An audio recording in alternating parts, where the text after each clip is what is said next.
So how would it feel to walk down the street without your dog barking and lunging?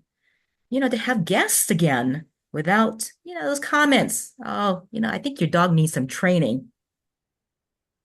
How about stopping the backyard and fence line barking? I had that with Jill, and several of my clients have that right now, and helping them, stop that kind of behavior or at least minimize it. How about even going to the groomer and vet?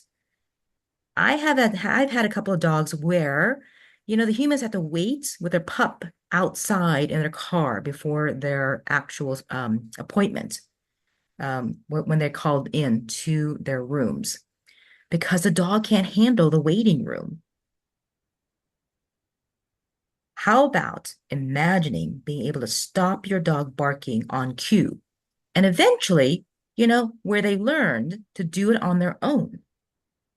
How much is it worth it to you to have that easier walk? Stop the stares and unhelpful comments from your neighbors and family. And, finally have that peace and quiet in your home. Not only is this possible, it's much simpler than you think. It's two steps to get you started and closer to the life you envisioned with your dog. I want to share a story about a dog I'm currently working with. So after our first session, I contacted the pet parents and they text me back telling me that, they were outside in the front area and these two doodles walked by. And, Winston, that's their dog's name. This is a picture of him. He's a cutie, right? But oh my gosh, he was going crazy and they couldn't get his attention. They couldn't break the frenzy, as they say. But as we text back and forth, I asked him how close they were. And they realized, oh, you know what? Maybe we should have moved him back further away from those other dogs. By our third session, when I was with them this past week, we were walking calmly in the neighborhood. He was walking past other dogs and was able to disengage on his own.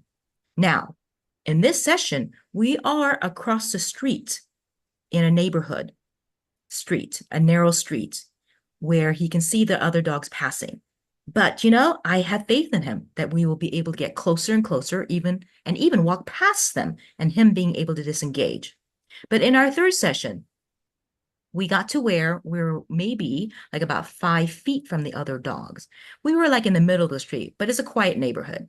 And he could disengage, but we needed to use what we call a positive interrupter. He couldn't do it on his own all the time. But oh my gosh, it was so much better than that first session.